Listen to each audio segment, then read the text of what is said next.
Be a part of the best pro wrestling podcast today by supporting the Going In Raw Patreon. You can enjoy access to the live taping of the show, exclusive merchandise, and patron-only episodes, and so much more. Support Going In Raw today. Click the link in the description. This is Charlotte, and you're watching Going In Raw. That sounds terrible. What's up? This is the most must-see WWE superstar of all time and his lovely, gorgeous wife, Marie. and you are going in Raw. What's up? It's your girl, Sasha Banks, the legit boss, and you are watching Going In Raw. Oh, baby, I like it Raw. Oh, baby, I like it Raw. And you are tuned in to Going In Raw right now. How you doing? Hey, friendo, Steve here, and welcome to Going In Raw, the only pro wrestling podcast you need to be listening to right here at youtube.com/Steven Larson. I know, this is really weird. Larson's not here, and it's a completely different setup, and I'm sorry. I changed the table because he's not here. What are you going to do? It's just me and you today, people. It's just me and you. He is on vacation somewhere in the Caribbean. I'm looking at the response right now in chat to see what everybody says about my new setup here. It's weird, I know. It's weird. Live sex show with Steve. You know, I knew this day was coming. I knew for a while now that Larson was going to be going away on vacation. And I started studying some of the greats. Walter Cronkite, JD from NY, Joe Cronin, Solomonster, Brian Zane. Decided I could do this shit solo. Why not, right? Anyway, so it's just me and you today. This should be a lot of fun. Be sure to hit that subscribe button and the little notify bell next to it. Jack Audie in chat said, "Is Larson dead?" I have no idea. I don't know. He could be. That possibility exists. I don't know, man. I haven't heard from him. Yeah, apparently he's got like no reception down there in the Caribbean. They don't have cell phones.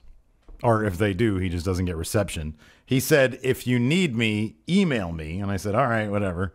But I don't have like the login stuff for our YouTube monetization for our AdSense. So if he dies, I'm screwed, man. I got to rely on the Patreon at patreon.com/Steven Larson. Support the show. Support me. Financially, $50 gets you a t-shirt, people. $50 gets you a t-shirt. $5 gets you live streaming 3 times a week. Raw, SmackDown, NXT 205 Live recaps. Live streaming. I'm going to be doing this again solo tomorrow for the $5 and up patrons. Talking about Raw, I think Larson's going to Skype in on Wednesday. And then Thursday, he should actually be here. He's going to be tired. He's going to be miserable. He's going to be a chore to deal with, and I'm going to have to hear about it all day long. What are you going to do, right? Because it's just me, I went out and got myself a sponsor. The sponsor for today's show is the Friendo Workshop. It's my Etsy store. The link is in the description. Etsy.com/shop/MFSteve here. Did you guys know I used to do comic books? I made a whole comic book. I got a shit ton of them over there. You guys can buy them now. I made a print of myself. You can check that out there. I'll do a little drawing for you if you buy it. That's our sponsor. Big shout out to the Friendo Workshop. My Etsy store. Also, my YouTube channel, youtube.com/MFSteve here. I started doing universe mode today. Today. I'm sorry, Ulysses R said, Steve is Alex Jones. That's what this feels like. I'm crazy talk radio guy. I'm Art Bell. I'm AM radio 2 o'clock in the morning. That was actually always my dream job, to be honest with you. To be up at 2 o'clock in the morning talking about UFOs. Anyways, Larson is, I should do the lower third to say Larson's on vacation. Larson is on vacation, everybody. Hold on. I'll put it in the description later. Anyways, let's see. What do we got here today? We're going to talk about wrestling in a second here. Oh, yeah, I started my my universe mode thing on my channel. Go check it out. YouTube.com/MFSteve here. It's a lot of fun. I do a little skit at the beginning of it, like the old 10 for the win skits. Larson's on vacation, so he can't participate with me in skit. Even if he wasn't on vacation, he's a very busy man. I did it on my own yesterday. It's a Sunday. He's not coming over on a Sunday unless it's a pay-per-view day. Anyways, we have a jam-packed episode today. That's why I couldn't just sit on my laurels. I couldn't just rest while there was lots of wrestling news that you guys wouldn't even know about if I didn't do this. So, Julian Morris in chat says, I have panic on my face. Oh, Karen says, power rank possible things Larson's doing on vacation. This is why I like doing live, because I can just start rambling what people are asking in chat. We'll do power rankings at the end of the show. Karen, bring that up again at the end of the show. But first of all, we got a lot of news. First of all, let's talk about this. SummerSlam. Is it being killed by injuries? Sure seems that way. Today, just today, ProWrestlingSheet.com got wind that Scott Dawson of the Revival recently suffered a bicep injury, and they're being told it looks like it may require surgery. Sources tell ProWrestlingSheet.com that Dawson injured his right bicep and surgery options are currently being discussed, which means that a SummerSlam match involving the Hardy Boys, which seemed to be the obvious way they were going with recent programming on Raw, it says it's unclear when the injury occurred, but his arm looked heavily wrapped on Saturday at a live event. According to Pro Wrestling Sheet, apparently I did some research on bicep tears. And they said, according to information found online, a partial tear would heal in 3 to 6 weeks, but if surgery is needed, a full recovery could take 4 to 6 months. Wow. Now, of course, this is after his partner, Dash Wilder, had already suffered a fractured jaw at a house show a while ago, and they basically just came back from that. Along with that, the Women's Raw Championship match is now officially going to be changed from Alexa Bliss versus Bayley to Alexa Bliss versus somebody else. Bayley, status update. WWE.com posted a video. She has a separated shoulder. Not going to compete at SummerSlam. She will address the WWE Universe tonight on Raw. And according to Kurt Angle, there is going to be 2 triple threat matches. The winners of those tonight are going to go on to next week's show and fight for that slot for the number 1 contendership. What does that mean? Like, what's going on here? Everybody's getting this lead up to SummerSlam. Everybody's getting injured. So that sucks. I was trying to think earlier today who's going to be in this triple threat match. That would mean... So here's the deal. We know for a fact. I can tell you right now. This is not confirmed or anything. Nia Jax is going to be in one of them. Sasha Banks is going to be in the other one, which means Nia Jax and Sasha Banks are going to be fighting each other next week on Raw. I'm guessing that Sasha's going to go over. That sounds probably correct. But I kind of figured that Bayley was going to be winning the title at SummerSlam. I don't know if that would be the case now that somebody else is going to be moving to that spot. I mean, Sasha, it seemed, I think Larson agreed with me on this one. It made all the sense in the world that Bayley would win at SummerSlam, and then perhaps we'd get a Sasha heel turn. Although I'm still not sure if they want to pull the trigger on that. That would kind of leave them without any super over faces in the women's division on Raw. Because as we all know, Bayley, and I'm not sure how long a separated shoulder takes to heal up. But yeah, in any event, Bayley's out for SummerSlam.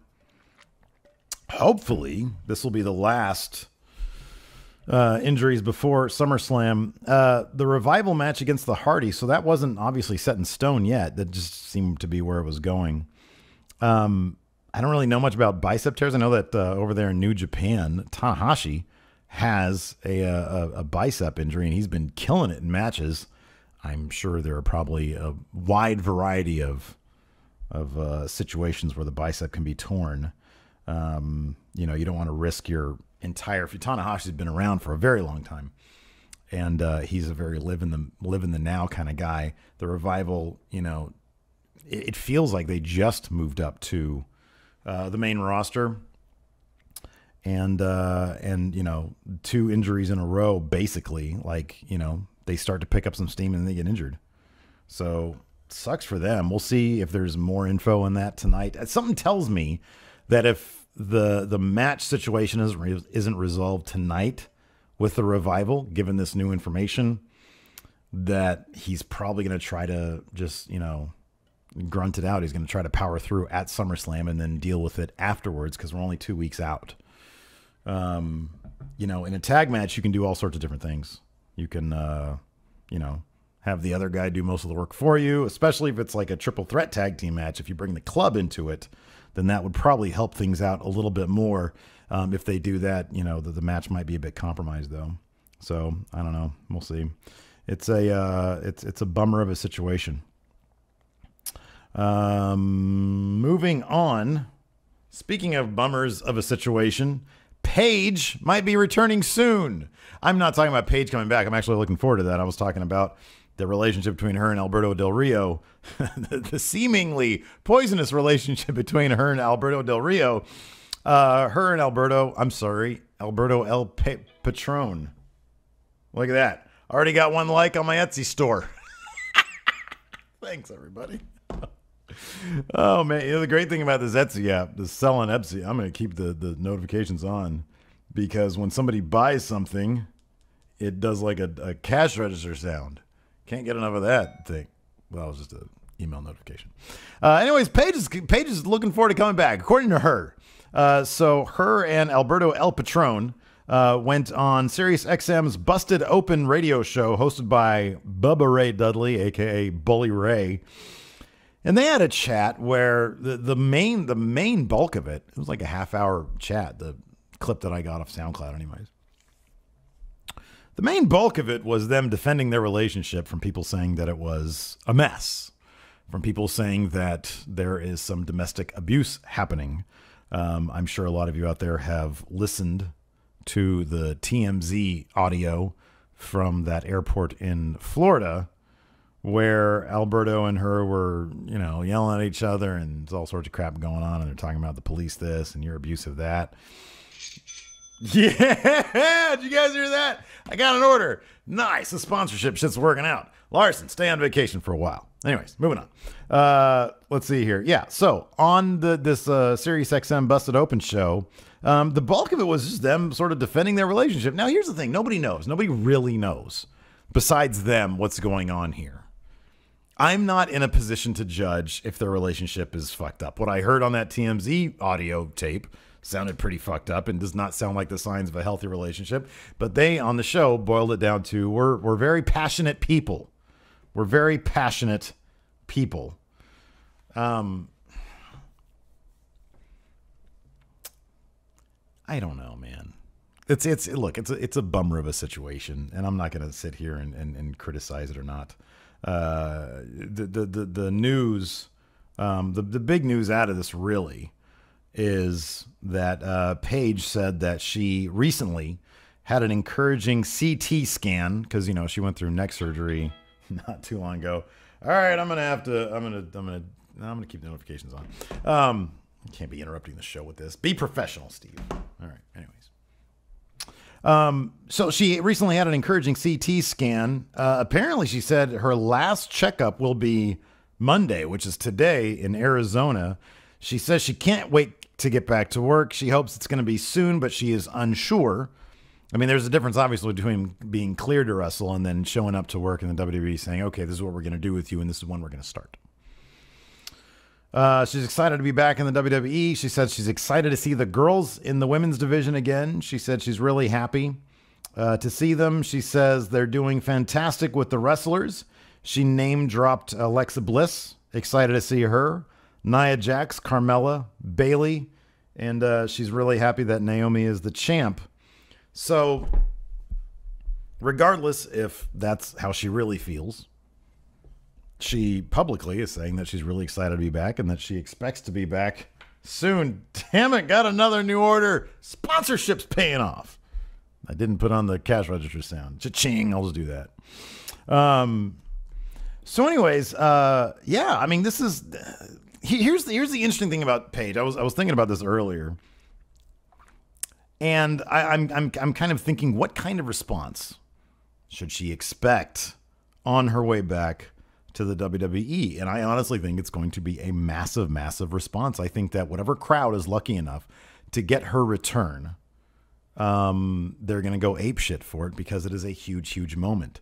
And it's funny because when wrestlers are gone due to injury, usually if they're in the good graces of the WWE, they're not doing things like showing up at TNA shows with a luchador mask on and, dating a guy who regularly gets on Periscope inebriated and runs down the head of the company or one of the heads of the company.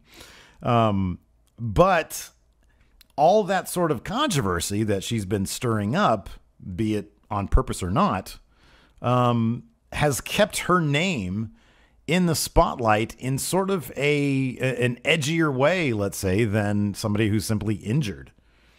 If they're injured, usually, you get these vignettes where, they're going through rehab and stuff, and it always makes for a good return. But this is more akin to, and I'm not drawing a direct comparison to it, but this is more akin to if CM Punk came back. Lots of controversy. He's got a lawsuit going on. Not going to happen. To borrow a phrase from Larson, that's not going to happen. There's a lawsuit happening right now between CM Punk and the doctor over there at the WWE. And I know Samoa Joe said never say never with CM Punk. He said that recently because everybody in the WWE is asked about CM Punk, especially a guy like Samoa Joe. It's not surprising he was asked about Punk because they have a history together in Ring of Honor. But, as long as there's a lawsuit going on, that's simply not going to happen. Paige, on the other hand, it's kind of surprising that, on one hand that she is coming back, given that for a while it did seem like she was trying to get out of the company. But in the end, the WWE is producing a movie. Larson just texted everybody. He said, Larson here, you're doing a bang-up job. Thanks, buddy. I appreciate that. Hope you're having a great time. He should go check out my YouTube channel at MF Steve here and watch my universe mode. I did a skit, and I wish that he was here to do more skits with them. Maybe if we can hire an editor, if this YouTube situation gets figured out, we'll hire an editor, and me and him can do skits all day long. Anyways, going back to Paige, I think her return is going to be big, largely in the, thanks to the controversy that she's been creating, or that the media has been creating, however you want to put it. And I think it's going to be a big one. And I honestly think, and we're going to get the question, Stephen Larson, how would you guys book Paige's return? And it's easy, easy, easy. Don't book her at SummerSlam, which is 2 weeks away. But if she's cleared, if you want to make the Raw after SummerSlam as big as possible, bring back Paige in the final segment of that show. Oh my goodness gracious. Absolutely massive buzz, massive ratings. And let's be frank, while she was in the days and months leading up to her leaving the WWE, going out to have that surgery and all that, or I think I forget if she was suspended first and then she had to get surgery. I forget what. But because of the fanfare behind the women's revolution, with 3 out of the 4 horsewomen coming in, Charlotte, Becky Lynch, and Sasha Banks, Paige was kind of put on the back burner. She was doing a lot of jobs. She wasn't getting nearly the amount of exposure that I think that she should have been handled. She should have been a more integral part of that women's revolution. Now, I have no idea what kind of, she was pissing people off in the back. Her relationship with Alberto was, I think, some sort of issue at the time. But winning fixes everything. That's what they say in sports. And when you come back to a huge return, when you're away from the company for a little while and things settle down, there's probably the potential, and on top of that, the company's producing a movie about you. There's probably the potential for a lot of money to be made and ratings to go up. Tell me ratings wouldn't go up. I'm not going to say drastically, but they would go up with Paige back, at least in the short term. And then you book her smartly, intelligently, creatively, bring her back, have Alexa Bliss go over, The next night at Raw, say, I'm ready for all challengers. People are expecting Nia Jax. Instead, Paige comes out. Challenges Alexa Bliss. Wins the belt on the spot. Why not, right? That mirrors her debut on main roster when she did the same thing against AJ Lee. And Alexa Bliss, while no AJ Lee, she kind of occupies the same territory a little bit that AJ did when she was a heel. And yeah, I mean, that would be a huge mark out moment for a lot of people. I think that'd be exciting. Larson, if you're still watching, go to the beach or something. Go do something fun. Stop watching. Anyways, Alberto had a lot to say. Also, nothing really of note, to be honest with you. I mean, what is he going to say? Yeah, we've got a crap relationship. He talked a lot, and a lot of the conversation centered around their personal issues. And Bully Ray asked, what's your deal with GFW right now? Are you still suspended? And Alberto basically took the scenic route to say, yeah, I'm still suspended. I expect it to be lifted soon, and then I'm going to go back to the live events. Interesting little aside, too. I'll probably put this in the non-news later on this week. The non-news, of course, is the video we do exclusive to patrons. Where Eli Drake, currently a heel in GFW, said, what kind of company would put Alberto in their top spot? So anyways, Paige could be returning soon. I don't know. You guys want to see that? Are you guys interested in seeing that? I don't know. Oh, man. Anyways. Moving on. All sorts of news, man. All sorts of news. Let's see if I wrote, here's the thing, too. Larson usually writes the notes for the show. I had to write my own damn notes. And my kids got orientation at the high school today, freshman orientation. I had to run them their emergency contact info before the show. I'm a busy person these days. Let's see here. That's all I have about Paige. Next. Ladies and gentlemen, say goodbye to All Red Everything. Now, we knew this was a long time coming. Eva Marie, officially gone from the WWE. She had been suspended for a while, and then they just, after her suspension was done, just quiet. Nothing, I mean, she had dyed her hair back to like black, or she had maybe let her hair go back to its natural color. I don't know what color her hair actually is. She had changed her Twitter bio from WWE wrestler to something else. Anyway, she tweeted out today, this past weekend, today, I'm saying a bittersweet goodbye to WWE. Thanks to the entire team and you, my fans. Who?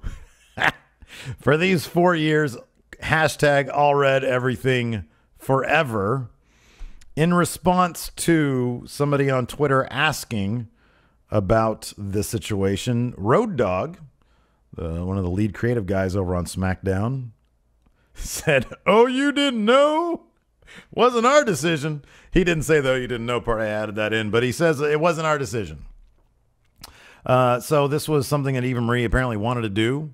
And I'm really curious. She also linked today. She linked on her Twitter. She posted a link to a movie trailer. She embedded a movie trailer in a tweet. It's a new Nick Cage movie called Inconceivable, where she. So apparently she's going to be in this movie. It's not just she's like a fan of the movie, because it's a Nick Cage movie, so it's probably going to be like Netflix or Amazon Prime or something like that. These movies don't really come out in theaters anymore, I don't think. So anyways, it's a movie where she plays like a friend to Nick Cage's family, and his wife can't get pregnant, and so they're going to use Eva Marie to be the surrogate. However, the antagonist, the villain of the movie, is like their other new female friend who they invite into their home to be their nanny, and she starts getting like too emotionally attached to the kids. And like there's one shot of Eva Marie where she gets knocked out while she's like swimming in the ocean by this nanny. It's like freaking Asuka laying a kick on her head. So she's got a burgeoning movie career. Hopefully she does good. This is a good tweet. Like, she never said anything bad about WWE. A lot of people crapped on Eva Marie. She wasn't a good wrestler. And the funny thing is, so I forgot who told me this. I think maybe it was Scoops. Maybe it was the Scoops notes. I forget. But when Eva Marie was first brought in, they had every intention of putting her in the Performance Center. And then they liked her look so much for Total Divas that they just put her on Total Divas. So like her actual training just got cut off. So, you know, that sort of made me wonder, what exactly is the legacy that Eva Marie leaves behind? Because she's definitely something, you know. I really, actually, me and Larson both really liked her, the way that they were booking her when they brought her to Maine. Whatever, I have no idea where that storyline was going, although we could extrapolate. Maybe what they wanted to do with her is what they were going to do with the Emelina character and what they might be doing with Lana now. I watched a couple of Eva Marie's matches when she was in NXT, which was crazy. They brought her up through NXT where, like, you know, that Full Sail crowd, woo. If you're not, man, if you don't have your shit together, they'll give you shit. They'll give you heat. I watched like the finish to 3 of her matches, one with Liv Morgan, one with Asuka, and one with Peyton Royce. And here's the thing about Eva Marie. She was starting to be not terrible.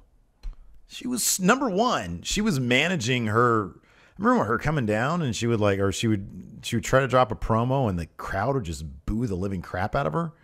That's a reaction you want in your company. You want to get that and try to harness it to make money with it. And I honestly think that the WWE correctly saw that there was money to be made in Eva Marie, regardless of, you know, you can say, oh, well, they had her on Total Divas forever and, you know, they bungled her as a wrestler because they didn't let her get any training in beforehand and they put her on NXT. Regardless, she drew a reaction that they really could have harnessed to make money with. I watched a couple of these matches and I do remember, so she would come out with Nia Jax, and Nia Jax was kind of acting as in the same role as Tamina is now on SmackDown with Lana.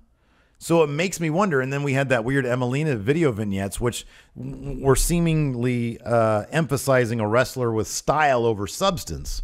The problem with Emelina is that Emma was actually a really good wrestler and everybody knew this. So I don't think they would have been able to pull that off. But certainly with Lana, she's not that great of a wrestler. Eva Marie, not that great of a wrestler.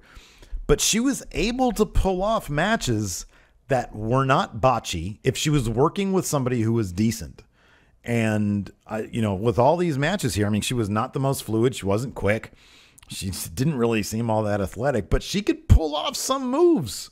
She could go through a match and not look confused. And I'm not a pro wrestler, but I can tell when somebody in the ring looks confused. And she didn't in these matches in NXT. And at some points, she actually had the crowd kind of behind her. So I think it's kind of a missed opportunity. Kind of obvious her heart wasn't really into wrestling. Her heart was into, you know, making a name for herself. But I think we're going to see, however, that, so when she was brought up to Maine, they were doing the storyline where like, she would come out to fight. I think it was usually Becky Lynch. I think it only happened like twice, but she was about to, you know, they were about to ring the bell and then, you know, her knee would give out and she'd be like, oh my God, I'm injured. I can't, you know, I just hurt myself. And the next time she comes out, and she has a wardrobe malfunction. Her boobs almost spill out everywhere. That thumbnail did a lot of use for us, by the way. And so I'm really curious as to what the deal was going to be. If she was ever going to actually have a match where maybe, you know, she'd get killed and then Tamina or some other, I don't know if Tamina was around at the time, like on SmackDown at the time or not. But if somebody's going to come out and maybe mentor her, because she had everything. She had all the style. She had like that great voiceover, all read everything. Makes you wonder what they were going to do. Somebody might know. I'm sure people do know. Unless they just had no idea. I don't know. Oh, man. Anyways, what do you guys think about Eva Marie? I'm curious. I think there was money to be made there. But again, do you really want somebody who is more in it for, you know, it's always obvious. It always comes off fairly obvious when somebody is really into the actual wrestling aspect of things, when somebody really loves what they're doing as opposed to they're just there for a paycheck. There's nothing wrong for being around a job for a paycheck. Helps when you love doing what you're doing. So yeah. Anyways, according to John Smith, he says boobs are great. I'm not gonna dispute that one. Anyways, let's see here. Nate Morris says she was terrible, and Orby appropriately says Eva who? She's gone now. So anyways, last in the news, and then I might answer some questions. Screw it, I might do a 2-hour podcast, nothing but questions. Enzo Amore, all sorts of nuclear heat for Enzo Amore. So, as you guys may or may not remember, a couple weeks ago, he was kicked off a bus by Roman Reigns, which, God, I wish I was a fly on the wall in that situation. I don't know what he was doing. Apparently, that's right. According to some source, I forget what this was, but he was on the phone talking very loudly and running down the business and how great he is in relation to like how he's doing in the business. So they said, get off the bus. Like, just stop talking on your phone or get off the bus. Anyways. So there's been some more heat on Enzo Amore and a bit of a dilemma for the WWE. The man appears to be a ratings draw. Let's see here. This is coming from Sports Illustrated Extra Mustard. And it says, in addition to reports first released by the Wrestling Observer that Enzo Amore was kicked off the European tour bus and forced to change outside the locker room, Sports Illustrated also learned that Amore is guilty of bringing a series of questionable guests into the locker room. Enzo, what are you doing, man? You can't be bringing people in. The visitors broke locker room etiquette. This is continuing on with Sports Illustrated. The visitors broke locker room etiquette by filming and taking pictures of the wrestlers. The talent in the WWE believed that Amore, whose real name is 30-year-old Eric Arndt, should know better. They continue on. WWE gave Amore the opportunity to sink or swim with his most recent solo promos on Raw, which have been well received by the fan base. It says, yet for every positive, there is a negative, as Amore also made news as the subject of a social media vent session from a Buffalo stripper who was upset with the conduct that she believed was unbecoming of a WWE star. This isn't the 80s anymore, people. They have standards now. I read this Twitter thread. It's available. It's easily Googleable. You can Google it easy. And it's a stripper talking about him coming in, appearing high on something, and doling out singles. Honestly, it just sounded like he was violating, ridiculous strip club ethos or ethics or whatever. He was doling out singles, and he was talking about how famous he was. I actually didn't see that much wrong with what she was saying. Sounded like she was just trying to get a little bit of publicity for herself, which is fine. Oh, man. So anyways, let's see here. Because of the stripper thread, Sports Illustrated confirmed that left many of the Raw locker room disappointed in the way Amore is embarrassing himself and tarnishing their brand. It continues, Amore has also been venturing into the music business, which creates another conflict with WWE and could even land him on the list of future endeavored talents. The issues were only exacerbated when Corey Graves and John Brett and JBL discussed Enzo's erratic behavior on Bring It to the Table. The show and subjects are pre-approved by Kevin Dunn and Vince, so it was agreed beforehand that Amore would be criticized on the show. The problem is his quarter hours draw. According to Dave Meltzer, his quarter hours, the ratings, do really well, and that's why they put the Cass Big Show match in the main event just this week. And he sells a lot of merch, so there will be some people who would say, hey, even though Vince isn't going to do anything with him, we might as well keep him on the main roster to make that money. That's according to Dave Meltzer. And the ratings numbers don't lie. If the quarter hour, if that 15 minutes is dominated by Enzo Amore's promos, which, good God, they go on forever, and a bunch of, commercials for KFC and, whatever else they have commercials for, USA programming, then chances are Enzo Amore is drawing ratings. If you go to any WWE live show, if you even just look at the crowd in the audience on TV, they wear a lot of their merch. Those Big Cass and Enzo shirts were everywhere. That's why it blows my mind. And I know, Larson, we talked about this before. Why are you breaking up a group that people love? I don't love them. They were very nice guys last year at SummerSlam to us. We got the little intro with them, and I love that stuff. And yes, we pixelated out Cass's face as a joke in our intro. It's pretty funny. I think I'm a funny person. So I don't know. This is a dilemma, regardless of what you feel about Enzo Amore. The guy, he's a ratings draw.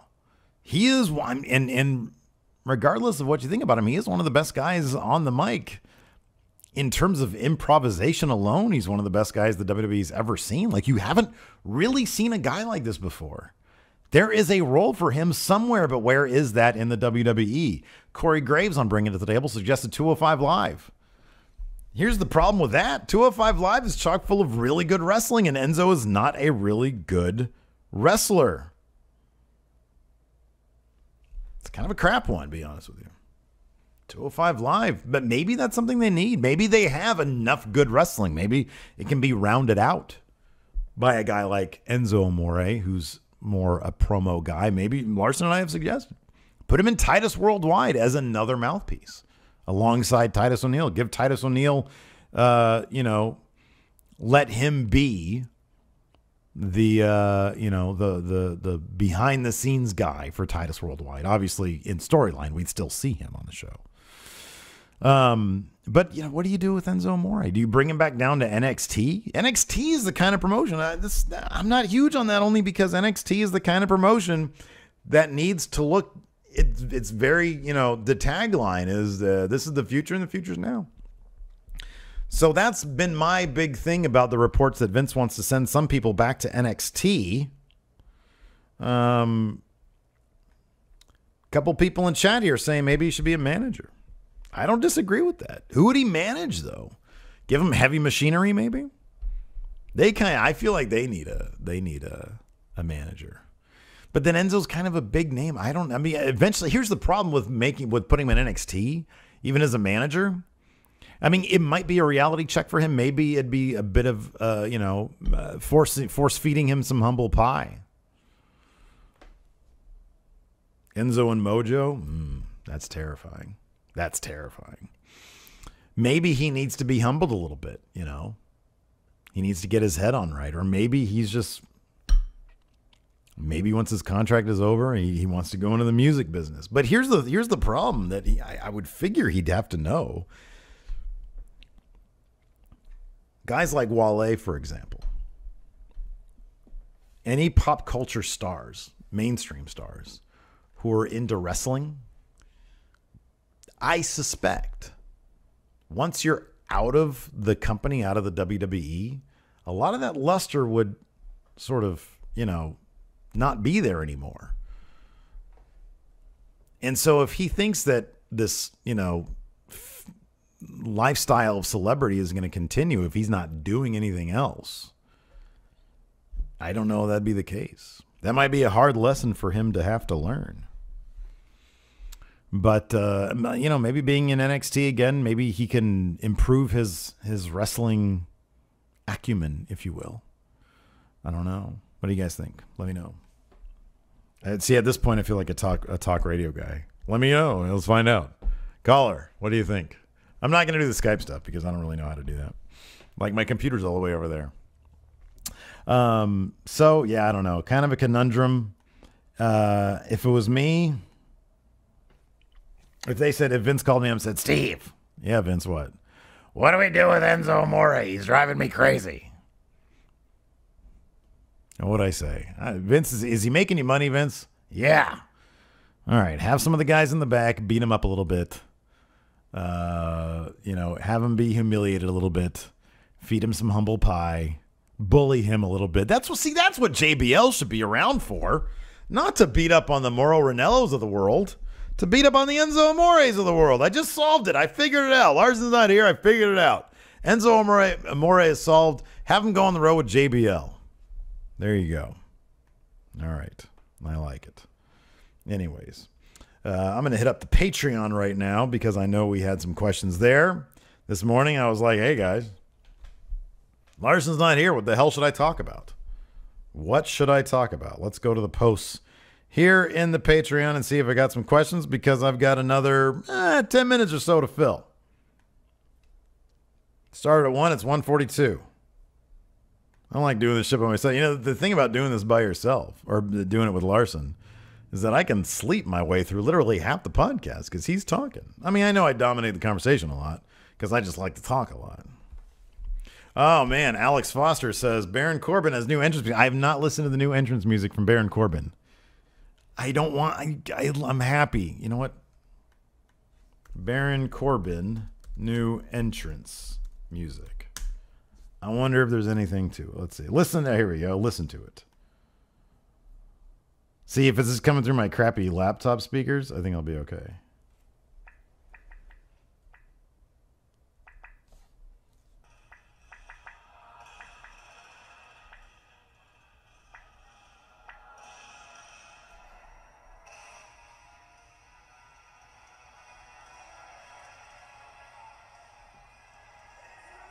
I can't hear shit. I have no idea what that is. I have no idea. We'll find out tomorrow on SmackDown.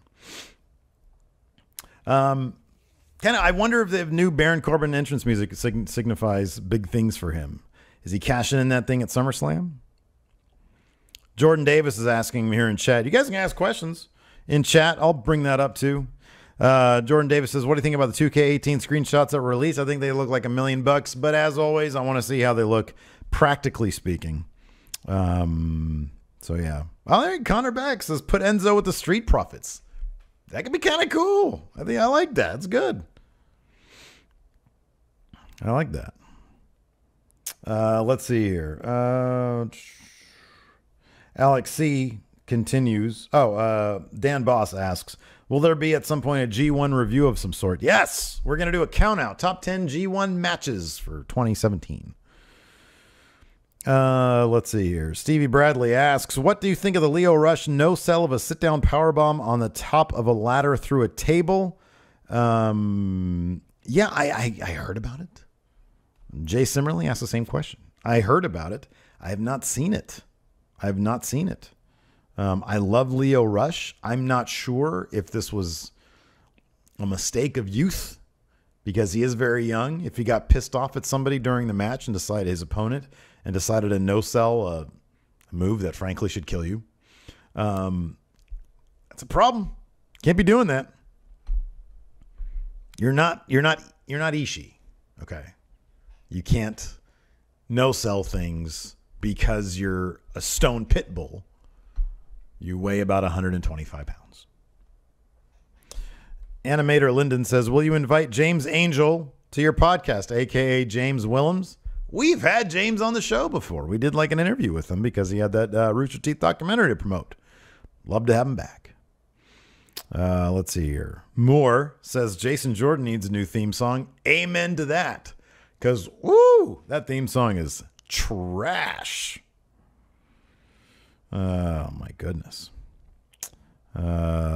Stevie Bradley says the other guy called the spot. I don't know why that would mean he'd have to no-sell it. Justin Wern says Tanahashi got paralyzed. No, not Tanahashi. That was Takayama. I think it's Takayama. It's a different guy. Very sad, though. Very sad.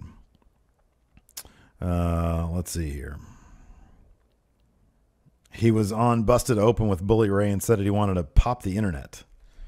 Look, man, if everybody involved was on the same page and they're cool with that, then by all means, do what you're going to do. I'm not going to, that's totally fine. Let's see here. Thoughts on Omega knocking out Evil with the V triggers. I heard about that. I haven't seen it yet. I'm so far behind on the G1. Haven't seen the rest of that. That's one thing I kind of want to do today because I've only got this and then Steve W at 3 o'clock. I'm going to catch up on some G1. So Omega, he knocked him out and he used his finisher after he was out cold.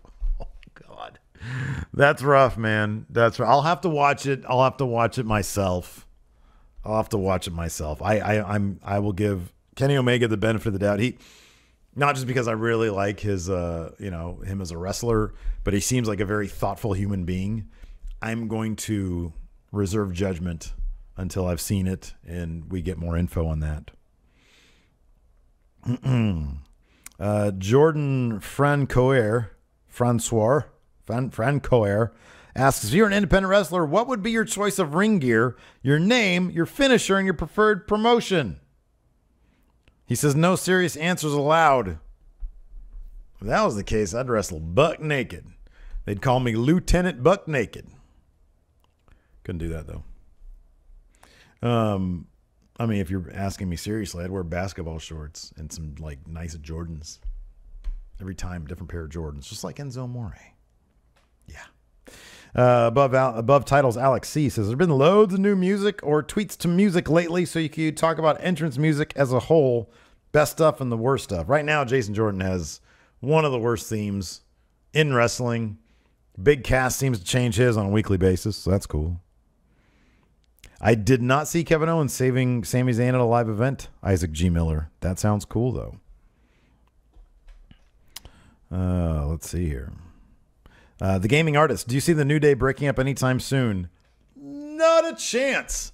I think that they would sooner go after singles titles as a group than break up. They are hugely over.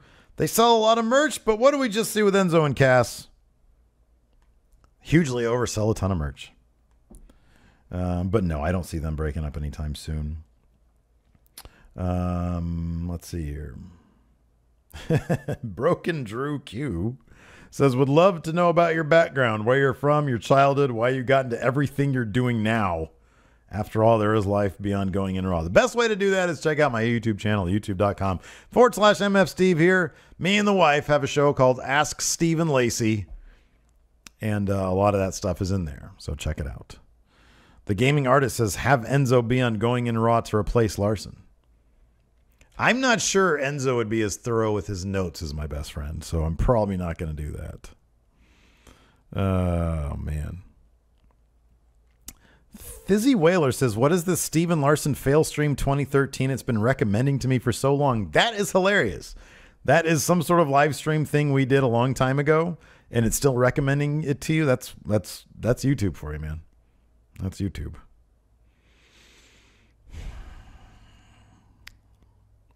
What do you think about the Awoken Hardys?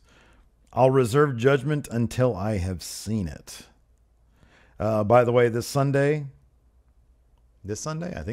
we've got our review of WCW NWO Sold Out 1997. Boy, oh boy, it's tough to get through, but that's what we're going to be reviewing. I just watched it yesterday. It's terrible. There's a programming note for you. All right, one last one here. From the scrap. No, two more. The scraps of Steve. Karen, what was the top 5 power rankings you wanted me to do? I forget. Put it back in the chat. Scraps of Steve's youth. Power rank WWE superstars to be Larson's permanent replacement. Oh, she said top 5 things he's doing on vacation. If misfortune befalls us all and he's never seen us again. WWE superstars I want to be Larson's replacement. Number 1 would be Xavier Woods. He's already knee deep in the YouTube thing, so I feel like he'd be good. Number 2, John Cena. No, number 1, John Cena. Number 2, Xavier Woods. Number 5, Eric Young. Who wouldn't want to watch that? Number 4, Ty Dillinger, because he needs something to do. And number 3, Kevin Owens. There you go. All right. Time to power. This is it. After this is it. Karen asks, top 5 things Larson is doing on vacation. Number 5, visiting a nude beach. Nude, completely nude. Number 4, attending. Well, that's Hawaii. What's a luau? Like, what's a Caribbean luau? Number 4, attending a nude Caribbean luau. Number 3, sleeping a lot during the day in the nude. Number 2,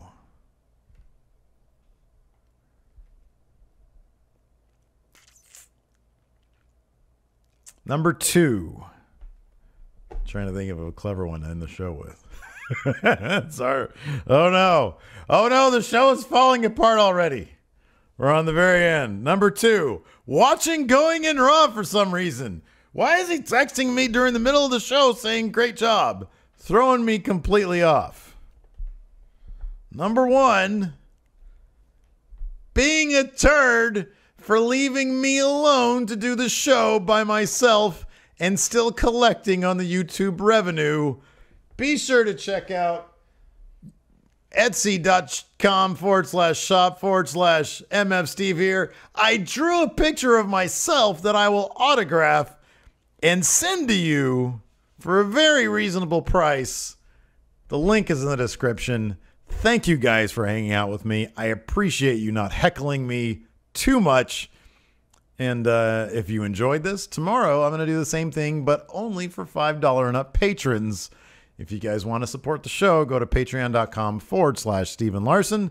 Otherwise, the show will be up usually around the same time, probably around 3 o'clock in the afternoon, Pacific time, 6 p.m. Eastern time.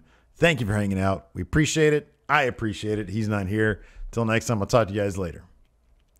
Now I got to figure out how to end the stream without getting up. I can't do that.